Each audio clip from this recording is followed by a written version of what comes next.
First of all, Mitch, what's your last name? Richards. Mitch Richards. Yeah. Nathaniel Quaylar. We met at the 40 Ways Coalition. Yeah. First off, are you on the witness protection program? Not at all. Because Mitch don't seem like a common black name. Oh, yeah, no doubt. My given name is William Richards Sr. Bay. Okay. Yeah. That's my given name. I guess when they used to call my brother Mitch when he was younger, or well, when I was younger. When my mom passed, her name was Minnie. So like I wanted to be like my brother, and I wanted a name that started with Mitch. So then they kind of started calling me Money Making Mitch, like paid in full. There you go. And then I kind of developed into that over time, but that's another story. Well, I want to get into all that, but first, before we do, so just so that people are clear, you're a retired local affiliate of. Look, what's your status? Yeah. So like, you can say I'm inactive in ways that isn't conducive to the community. Like the things that I was doing when I was a child, I no longer do. But I'm a full-fledged blood. There's no you in. Mm-hmm. And if you know the purpose, or if you learn the purpose of what you stand on, then you can develop into exactly what it means to be a part of whatever tribe you're a part of. Right. Because I feel like society will criminalize you. So, well, I'm not gonna say society will criminalize you. Society, at least here in America, will criminalize anything that's just foreign. People are scared of what they don't understand. They fear what they don't understand. Right. So if we are empowered, like if our cultures are empowered, but it doesn't benefit certain powers, then you're gonna have conflict.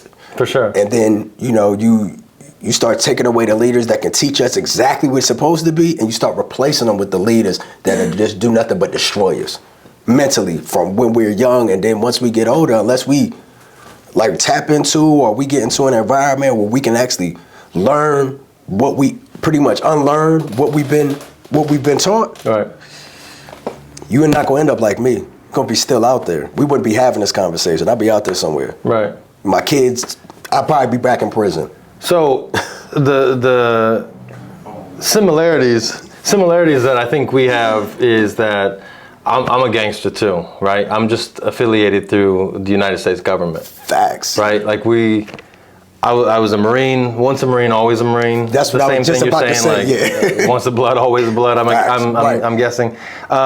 So in the Marine Corps, when we're coming up, a lot of ways in which they get us to like step outside of ourselves and do this crazy thing called war is they tell us about its lineage and where we came from. And then, the Marine Corps started in a bar in 1775, and like we're just these crazy devil dogs that go and just do murderous things. And we live for it. We love it. So when you were coming up in the blood culture, were you recruited? Were you told about? Because from what I understand, the Bloods and the Crips both were kind of started back in LA or earlier in the day to like help lift up the black community. Period. To like fight. Sorry to interrupt you. No, you're good.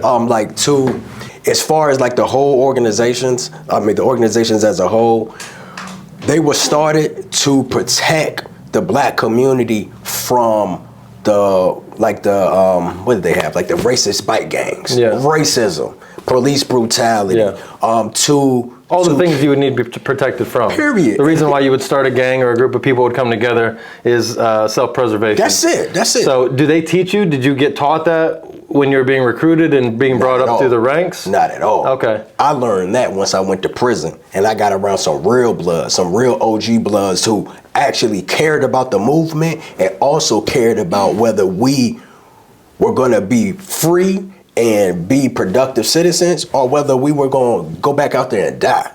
See, that's the difference. Mm-hmm. So when I first came into it, like I said, in 2003, my mother died Thanksgiving morning.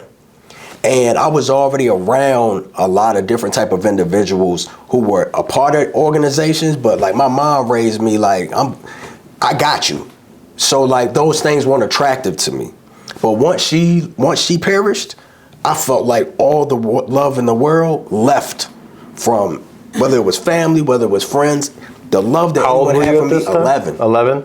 So I started gangbanging how did she at pass, 11. if I- Pancreatic cancer. Oh, damn. Yeah, man. Like she was a warrior. Did you watch her deteriorate? Yes. Yeah. Like I watched her.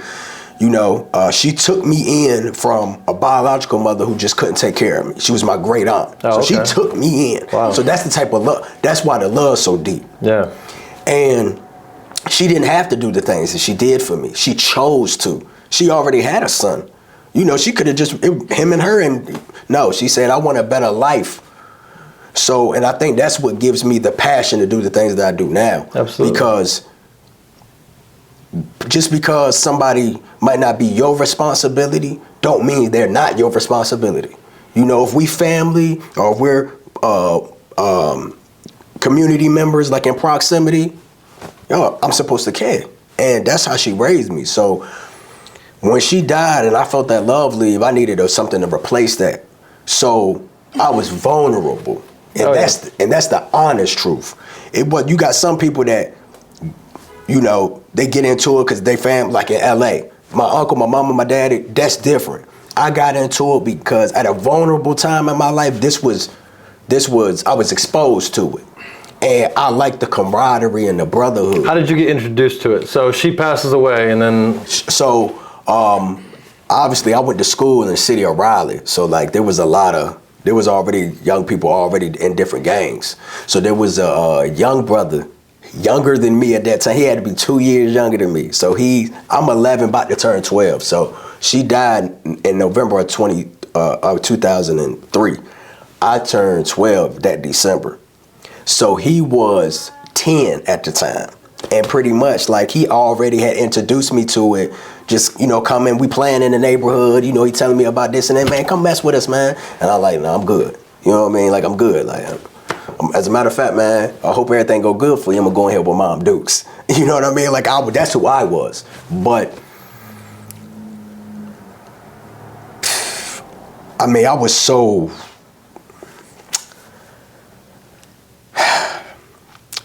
I was so crushed by her dying that when he came to me and gave me that support, like he just gave me support, like, man, we've been friends, man. I'm sorry for your loss, man.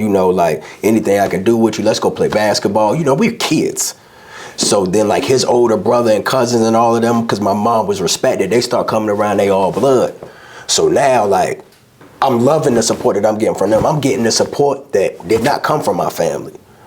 I mean, people in my family were arguing after she died. They won't. So pretty much I just ended up attaching myself. So like you got different type of initiations. You got people that get jumped in and you got people that got to go do something. So I'm one of them people that just had to go do something.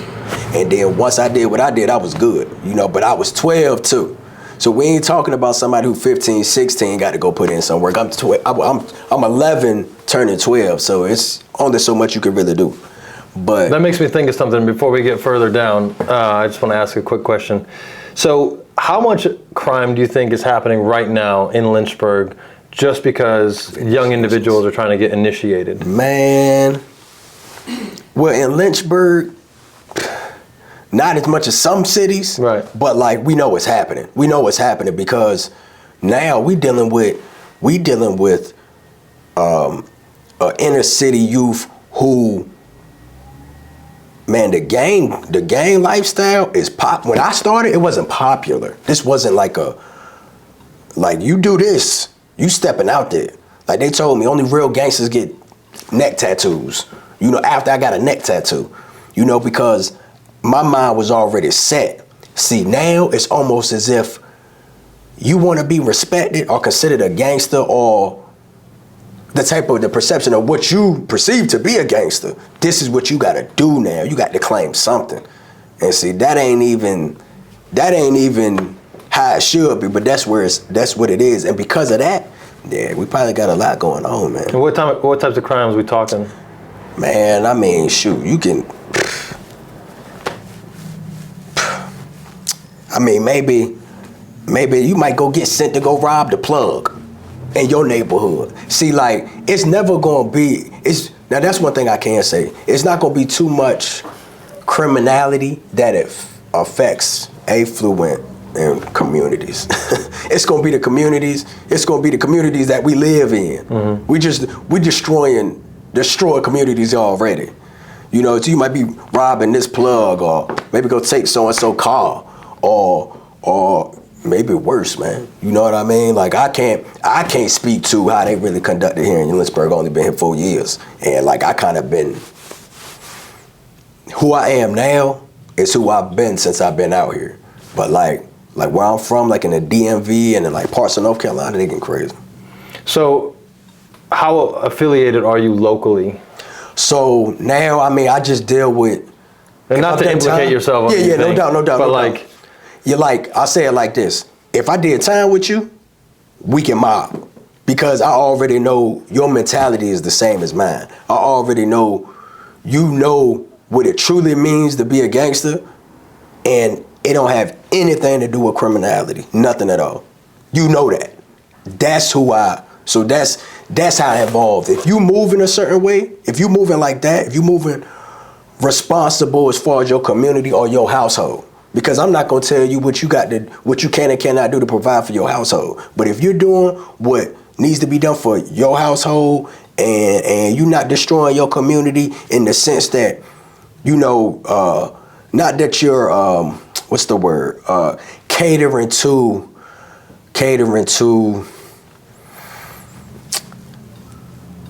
people's vices. More so like you are literally destroying or taking lives, and you not even justified in what you're doing. We have no association, none at all. Because I'm the type of person too. Like I went to prison for somebody attempting to kill my brother. I shot him in the face, and this is my older brother. I'm a firm brother. Now, where I'm from in Fairfax and Alexandria, like they carried a little different. But when I moved out here, and a lot of these locals found that out, they had no issue with it, because they like, man, you did what you did to protect your family, mm-hmm. and I do it again, just because who don't love their family and who don't love their community? Mm. I mean, you know, a lot of people, and that's why we're here trying to figure this out. Because the way I got, I guess, interested in the beginning was that little 6-year-old kid that got shot. Kingston Campbell. In the face, yeah. Most definitely. Playing a video game. So, because at the end of the day, like, I live that life. I understand war. I understand violence and our ability and, I guess, appetite for it. Yeah. So that's why I bought a house on the good side of town, where there's no crime, there's no nothing. And I did that for a reason. Most definitely. Because I want to stay far away from it.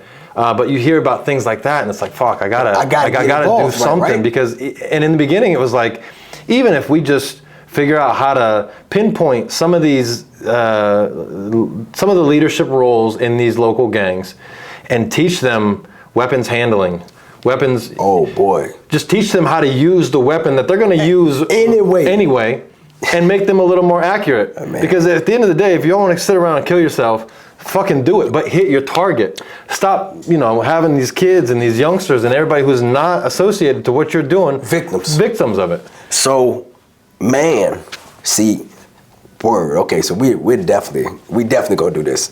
Yeah. So, there is a guy. His name is man. Only because I'm trying to think of his name, but I'll eventually think of his name. He runs a gun store and a program at the end of Timberlake, like the very, very end of T4T Tactics, something like that. But he done gun training. So I went in and I took the gun safety class, pretty much, where they were saying when you can legally take a life. That's what the class was about.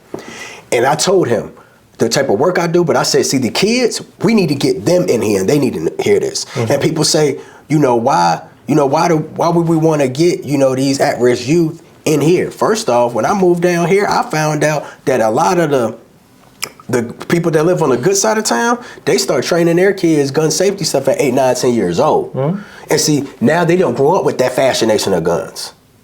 Now they're being responsible. But in the inner city, because we are not exposed to these things as youth, when we get it, we fascinated. And this is not a fascination. Yeah, we can blame gangster movies and music, but it has nothing to do with that. You can hear something But when you see something, it's gonna have a greater impact on you. If me and you are going down Fillmore and there's a dispute and we see somebody and we see, oh man, that's my friend Tommy. And next thing you know, we get to walking over there a little fast, and next thing we know, Tommy face blown off.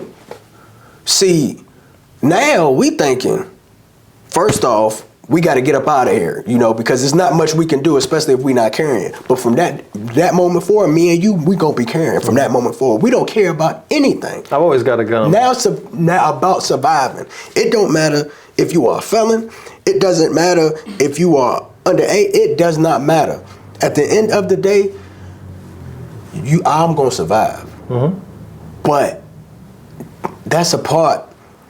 That's why I do what I do, because I'm tired of surviving, bro. I want to live, and I want them to live.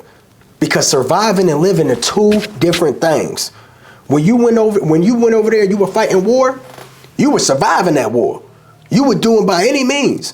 And then when you came back over here, you kind of got to relax a little bit. You wanted to live. Man, we living. We got these young people. We got our people, period, living in war zones out here. As a matter of fact, maybe at the time you was over there, they had more bodies. Y'all had less bodies over there than they did in Chicago. Probably. Like the year, when was it, 2024? They had 6,000 bodies. In Iraq, they had 4,000 and something. We just put up a monument on the, did you see it when you drove by, that big flag? I see the flag. So on the flag, there's dog tags that make up the entire flag. And that's everybody we lost in the Iraq and Afghanistan conflict. Okay. Now the statue that was behind it, is that statue still there? Yeah. Okay. All right. Cool. Yeah.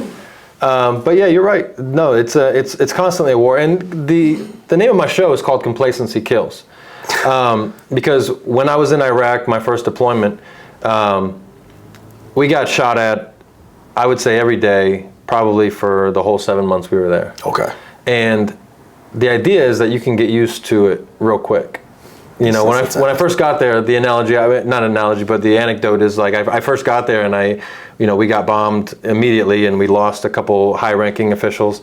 And I swore that day I was never going to take my Kevlar and my flak jacket off. But a week later, we're getting bombed and it's fucking on the other side of the room because I'm just like, it's not going to hit me. Or, you get conditioned to things. And it's the same way in life in general. Like to your point, I come home and I want to get away from that and I want to live. I want to be lazy. I want to be relaxed. I want to enjoy my life.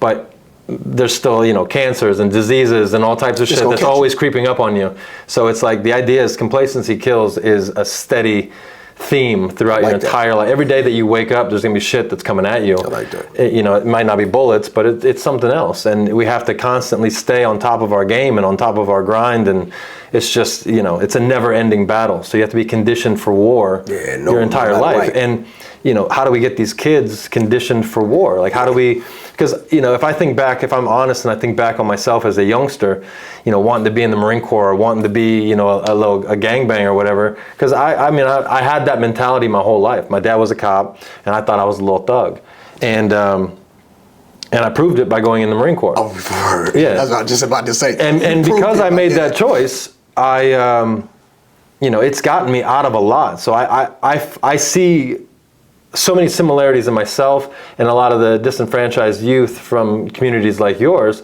And the only difference is I chose the right one, and it's gotten me out of trouble. I've done a lot of fucked up things. I've been to jail numerous times, but I've never gotten in trouble because I always had that stack of ribbons or that, Marine Corps emblem or, that thing on my resume that said that I'm a good person. Right. That at least you put your life on, you risked your life to protect the people that live here. Yeah, so, and I think that same ethos can be brought down to the local gang levels because, to your point earlier, the city people can recognize when you're doing something that's positive.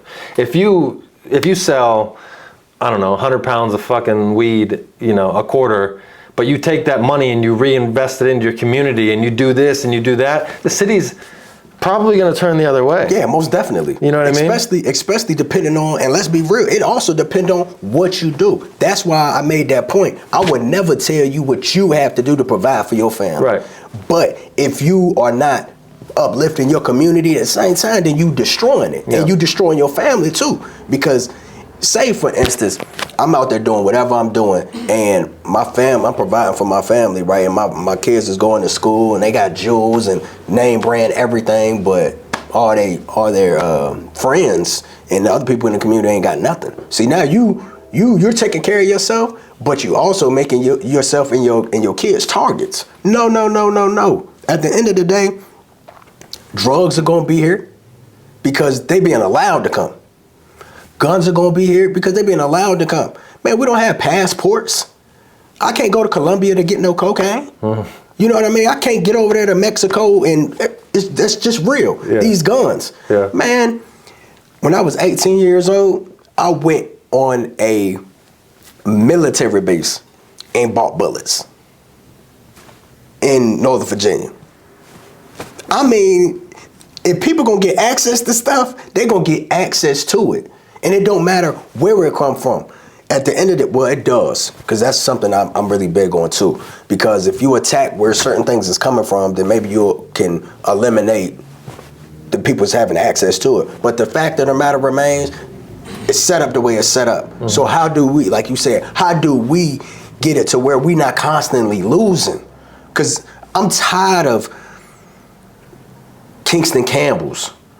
You know, he didn't lose his life on purpose. Those youngins didn't want to take his life. Right. Those youngins were just in a battle with theyself. And it was like, it's either me or you. They're not thinking all these houses around here and something can go through one of them. They're not even thinking that. They're not. And you know, I went to the visual for Kingston Campbell. I used to be a part of an organization that was helping support his family in certain ways.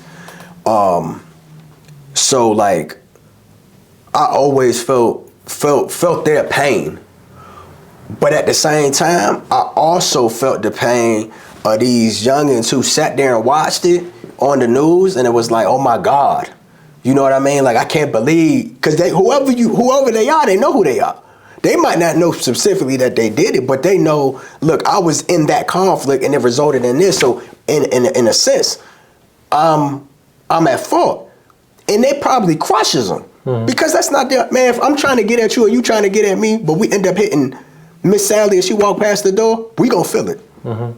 So it's like, how do we eliminate those things? Gun training.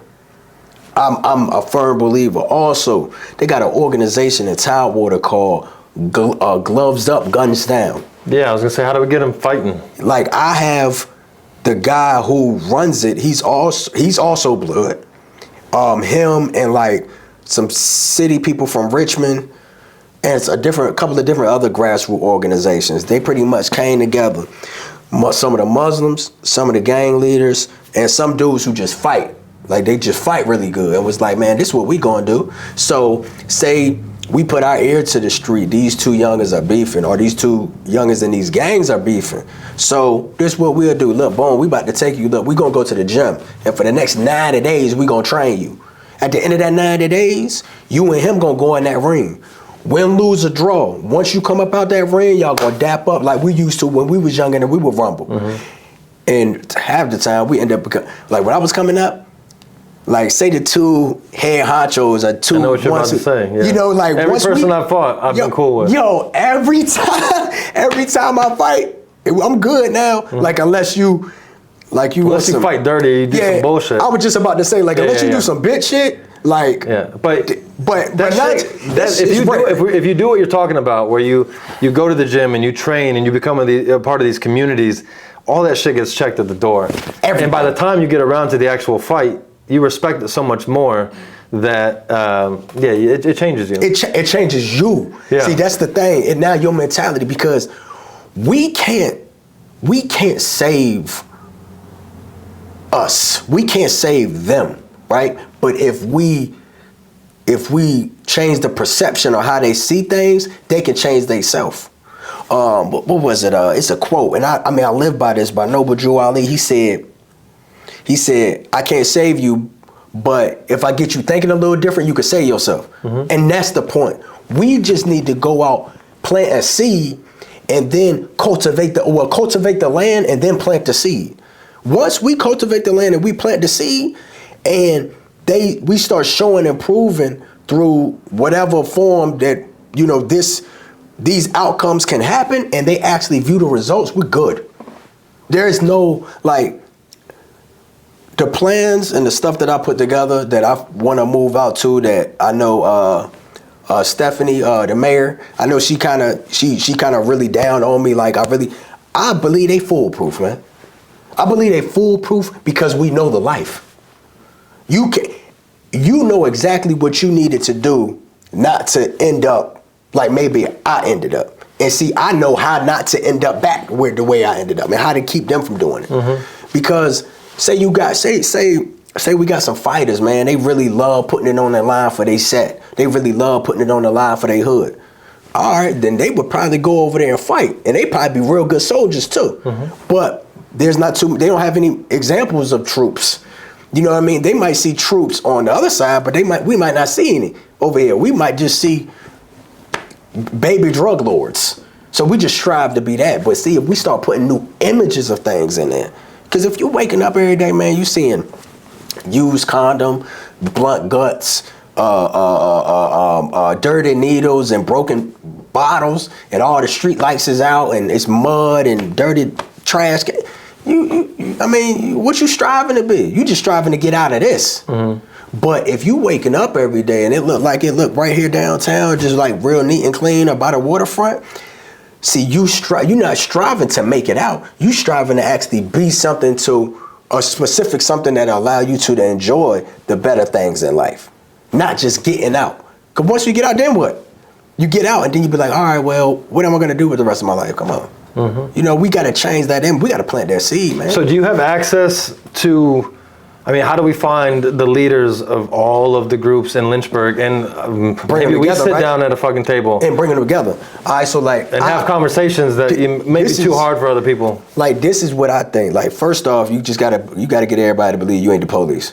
First thing, you gotta get people to believe you ain't the police. I ride along with the police all the time. Yeah. Some of my great friends are cops. I'm friends with the chief of police. He's a good dude, though. He's a great dude. He's a good dude, though. And also, let me tell you why I ride with them too. And I say all this on the camera so that way people can get as close into my heart as I possibly can fucking put it out there. Right. But, you know, for a long time I grew up hating the cops, running from the cops. My dad wanted me to be a cop forever, so it was like, you were just trying to do that. I didn't want to fucking do that. Not only did I not want to do that, but I wanted to, like, you know, get in trouble so that way it was impossible for me to be one. Right. Because I was afraid maybe one day that I would give in and just do what I thought was safe. Yeah. Right. I feel you. But no, my mentality is, you know, I see a lot of myself in a lot of these gang members. So I like to ride with the cops to, like, just be a voice in their ear and advocate for that side as well. You know what I mean? Because it's very easy for these cops, and they do it often, to be like a me versus them type of thing. Yeah, profile. Because they have to. They're at war every day too. So it's like, I'm trying to sit somewhere in the middle in this gray area where I can ride along with cops who trust me and believe me, that I'll give them my honest opinion and tell them, you know, whatever I need to say to make sure that they have mental clarity and that they're going to the situation with open minds. Yeah. And then vice versa. Right. I want to be able to come and have these conversations and be like, look, these motherfuckers are just as stressed out as you guys are. They're trying to do a job with very little pay, very little time, very little help, and it can be stressful as fuck. And at the end of the day, they do have guns being pointed at them. Yeah, straight up. And then when you know, and this is another thing. So, see, like, when it comes to civilians with guns and cops with guns, people don't realize it don't matter if this person is a cop or if you a civilian, right? When you have a gun, you feel empowered, man. I don't care who you are. Oh, yeah. You know, so, like, if I know I got this and I already don't really understand your plight or what you going through, I'm a lock to pull this out on you before I let you endanger me. And then, so I get that when it comes to being an officer. And then when you on the street, it's like, man, what I'm doing is my livelihood. And before I let you take this from me and put me somewhere where I can't provide for mine, I'm gonna try to, but the thing is, there's that lack of understanding. It's a big lack of understanding. It's too much it's too much deep-rooted resentment on both sides that, like, it's hard for people to start understanding that. But if we have mediators, like you're talking about, like, I completely, like, so I tried over last summer, I tried to work with a couple people that I knew had access to more, like, high-ranking people out here. But then I was like, well, at the same time, I need to do this without, like, this is something we would have to do without the powers to be knowing. And the reason why I say that is because if everybody knows that we're trying to do this, then say we have a meeting at so-and-so on whatever street, at this building in a neutral place, everybody's good. Well, shoot, all these people going to be worried about, well, if law enforcement hasn't identified them as being a part of these organizations, well, now they will. Yeah. You know, so that's one hurdle. But the reality is it still can happen. Mm-hmm. So, like, I mean, especially if things are done clandestinely, like, it really can happen. So I feel like, honestly, I mean, I think Stephanie trusts me enough that if I said, me too, you know, just because these people are showing up, like, we're inviting 1+1. Yeah. Doesn't mean that you're implicating yourself in anything. Right. It's just, these are the people that give a fuck that could possibly do what it is you want to do. Yeah. Period.